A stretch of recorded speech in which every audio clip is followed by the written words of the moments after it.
USS Cole, the suicide attack that foreshadowed 9/11. Part 1. A warship at rest, or so it seemed. The USS Cole, a sleek and formidable guided missile destroyer, cut through the Red Sea with precision. With a crew of nearly 300 highly trained sailors, the ship represented not just American might, but confidence. Confidence in technology, intelligence, and the routines that had kept the Navy safe for decades. On October the 12th, 2000, the USS Cole was nearing the halfway point of its mission when it docked in Aden, Yemen, a routine fuel stop. For many on board, it was just another day. The morning sun baked the steel decks as sailors went about their duties. Some wrote letters home. Others played cards, cleaned weapons, or planned their next shore leave. No one knew that just beyond the breakwater, two men were making final preparations for martyrdom. Part 2. Beneath the surface, the enemy watches. Far from spontaneous, this attack had been in the making for months. Al-Qaeda operatives, some embedded in local communities, had carefully studied the harbor, the schedules of US vessels, and the habits of military crews. They had charted tidal patterns, security patrols, refueling operations, even the average reaction times of guards. The attacker's weapon of choice was deceptively simple: a small fiberglass boat rigged with over 500 pounds of C4, a powerful military-grade explosive. It was designed to detonate on contact and to kill. Inside the boat sat two men, quiet, focused, resolved. They believed they were chosen by God to strike a blow at the heart of the infidels.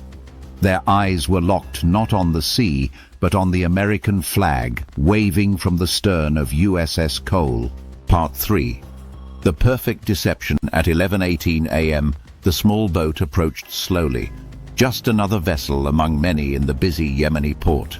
Crew members aboard the Cole spotted it. They waved. The men on the boat waved back. It's difficult to say whether the sailors suspected anything was wrong, perhaps a flicker of unease, a hesitation. But in that moment, rules of engagement prevented immediate action. No weapons were drawn. No alarm was sounded. And then, a blinding flash. A roar that tore through steel and bone. Part 4. The blast. Hell unleashed. The explosion ripped a massive 40 by 60-foot hole into the port side of the ship, just below the waterline. In milliseconds, compartments filled with water. Sailors were thrown across rooms, crushed beneath debris, burned by flames. Bulkheads twisted. Lights flickered and died. Screams echoed through smoke-filled corridors. 17 American sailors were killed instantly. Dozens more were trapped, wounded, or missing. One sailor later recalled, "It was like being inside a thunderclap. You couldn't hear your own voice. Just pressure and fire." Some crew members instinctively rushed toward the devastation.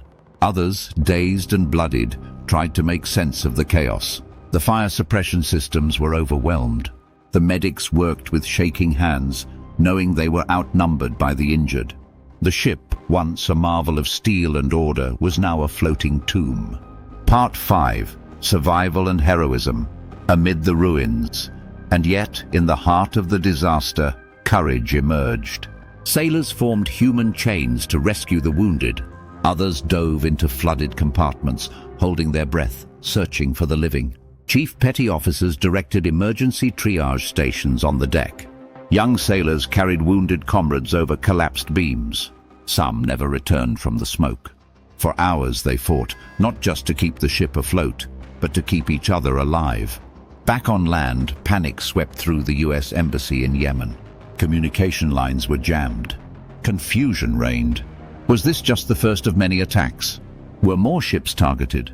Part 6. The hunt for the killers. Within hours, US intelligence knew this was no accident. And it wasn't local. The signature was clear: al-Qaeda. The same network that had bombed US embassies in Kenya and Tanzania just 2 years earlier. The same group that Osama bin Laden was leading from the shadows. The attackers were dead, but the masterminds were not. And worse, they had struck before and would strike again. CIA operatives, NSA analysts, and the FBI descended on Yemen. Evidence was gathered. Engine fragments, chemical traces, witness interviews. The attackers had entered Yemen months earlier using forged documents. They had rented safe houses, tested explosives, and coordinated via couriers. This wasn't a rogue act, it was a military operation. In the weeks after the attack, grim truths emerged. There had been warnings, dozens of them. US analysts had circulated memos suggesting al-Qaeda was planning attacks on Navy vessels in the region. Yet bureaucratic hurdles, complacency, and miscommunication had dulled the urgency. We saw the signs, one intelligence officer later admitted. We just didn't connect the dots. Some compared the attack to Pearl Harbor, not in scale, but in symbolism. It was a wake-up call that went unheeded. Part 8. Political fallout and missed retaliation. Back in Washington, political leaders were caught in a bind. Public anger swelled. Families of the fallen demanded answers. Congress held hearings. Military officials promised reviews, but no military retaliation came. No missiles, no strikes. President Clinton, amid ongoing peace efforts in the Middle East and the final months of his presidency, chose restraint. That decision, right or wrong, would later be scrutinized harshly. Part 9. The Shadow of 9/11. 11 months later, al-Qaeda would strike again. But this time not with a boat, but with 4 commercial airplanes. The death toll, over 3,000. In the aftermath of September 11th, investigators and historians looked back at USS Cole and said, that was the rehearsal, the final warning. And we missed it. Part 10.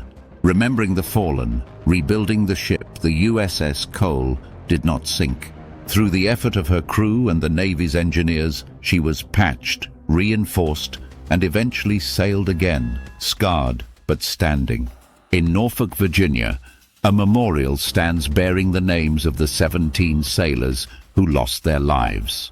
Their families still gather there each October, laying wreaths, telling stories, remembering a day that changed everything.